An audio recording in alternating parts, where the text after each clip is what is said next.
नमस्कार, मैं संजीव सुमन। आप देखना शुरू कर चुके हैं न्यूज 24/। अभी अभी बिहार से एक बड़ी खबर आ रही है। बिहार के वर्तमान मुख्यमंत्री नीतीश कुमार को इस बार होने वाले 16वें राष्ट्रपति के तौर पे चुने जाने की बात कही जा रही है।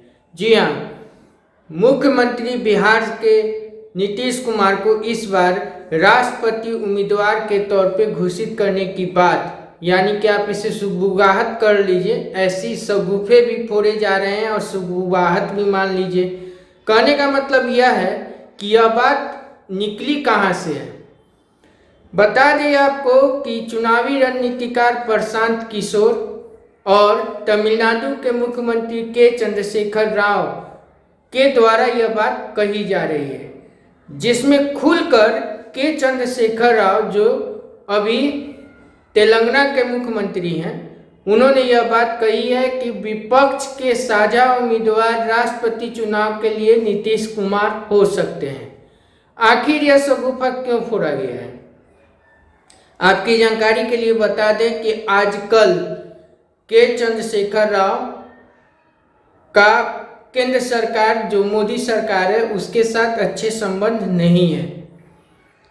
आपकी जानकारी के लिए यह भी बता दें कि सिर्फ तेलंगाना ही एक ऐसा प्रदेश नहीं है, बल्कि 2-3 ऐसे प्रदेश हैं जो आजकल केंद्र सरकार से सबसे ज़्यादा खफा हैं, जिसमें एक तो आपको तेलंगाना के मुख्यमंत्री के चंद्रशेखर राव का नाम आ रहा है। दूसरा आपका अभी तमिलनाडु की जो डीएमके के सुप्रीमो और डीएमके की वहाँ सरकार है और उसके मुखिया जो स्टालिन है, उनका भी नाम आ रहा है। साथ ही साथ केरल में कम्युनिस्ट की सरकार है, के विजयन उसके मुख्यमंत्री हैं, वे भी इसमें शामिल है। ये सभी एक विपक्षी धड़े बने हुए हैं। साथ ही साथ अभी पश्चिम बंगाल के मुख्यमंत्री ममता बनर्जी भी इस विपक्षी धड़ों में शामिल हैं।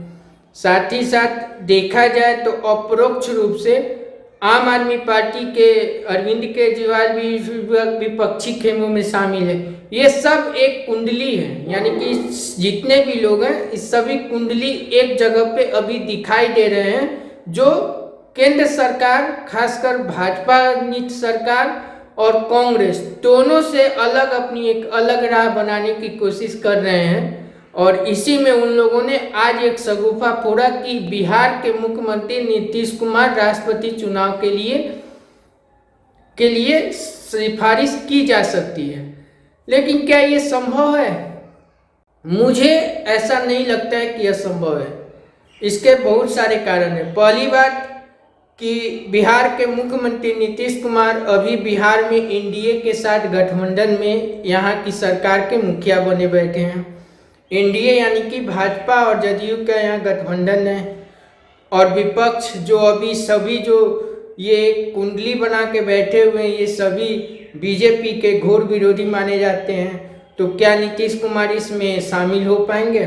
दूसरी सबसे बड़ी बात है कि अभी बिहार में जो स्थिति बनी हुई है, खासकर खुद नीतीश कुमार की पार्टी जदयू में भी 2 दिग्गज नेता एक साथ लड़ रहे हैं, जिसमें अभी केंद्रीय मंत्री और राज्यसभा सांसद आरपीएन सिंह हैं, तो दूसरी तरफ अभी जदयू के राष्ट्रीय अध्यक्ष ललन सिंह हैं। इन दोनों के बीच वर्चस्व की लड़ाई चल रही है।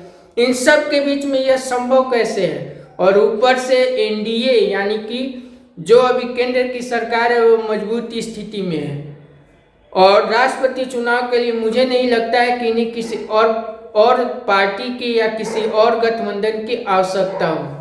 तो फिर यह कैसे संभव है कि नीतीश कुमार इस प्रपोजल को स्वीकार कर लेंगे? देखना दिलचस्प होगा।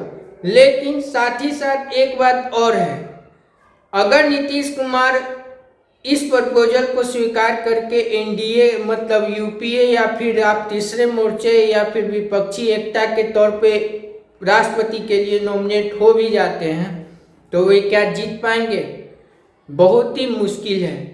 इन सब परिस्थितियों के बीच में क्या फैसला होता है, ये तो देखना बड़ी बात है। और अभी विपक्ष के बीच में ही आपसी खींचतान चलने वाली है। और आपकी जानकारी के लिए भी बता दें कि जुलाई के आखिरी सप्ताह और अगस्त के फर्स्ट वीक में राष्ट्रपति के चुनाव होते हैं, तो उस समय तक क्या परिस्थिति होगी अभी बहुत लंबी दूरी है। लेकिन फिलहाल जो कुछ कंडीशन या कुछ जो बन रहे हैं सिचुएशन, उस सब के बारे में अगर हम बात करें तो जो मुझे दिखाई दे रहा है वो कुछ इस प्रकार से है। पहली बात कि नीतीश कुमार इस प्रपोजल को स्वीकार नहीं करेंगे, ऐसा मुझे पूरी संभावना है। और दूसरी बात है कि विपक्ष में आपसी ही बनाव होगा कि नहीं होगा, यह कह पाना मुश्किल है।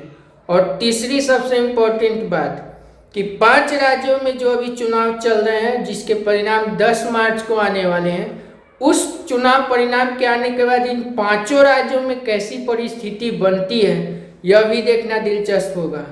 और एक बात, जो विपक्ष में बिना कांग्रेस के क्या वे लोग एक साझा उम्मीदवार दे पाएंगे?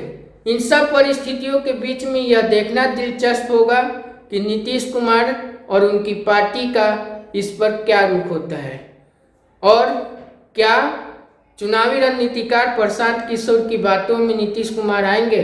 कहना मुश्किल है, क्योंकि नीतीश कुमार ने ही प्रशांत किशोर को एक बार जदयू का राष्ट्रीय महासचिव भी बनाया था और कुछ दिनों के बाद उन्हें पार्टी से भी निष्कासित कर दिया गया था। और आजकल प्रशांत किशोर के भी ग्रह नक्षत्र अच्छे नहीं चल रहे हैं।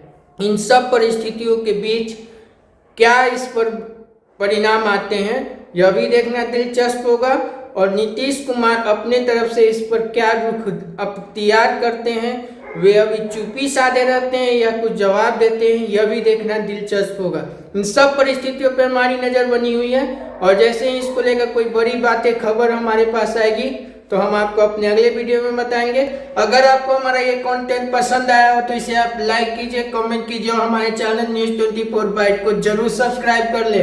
सब्सक्राइब करने के साथ बेल आइकन को दबाकर ऑल के बटन को जरूर टुनटुना दें, ताकि हमारे चैनल की सारी न्यूज आपके नोटिफिकेशन के द्वारा आपको मिलता रहे।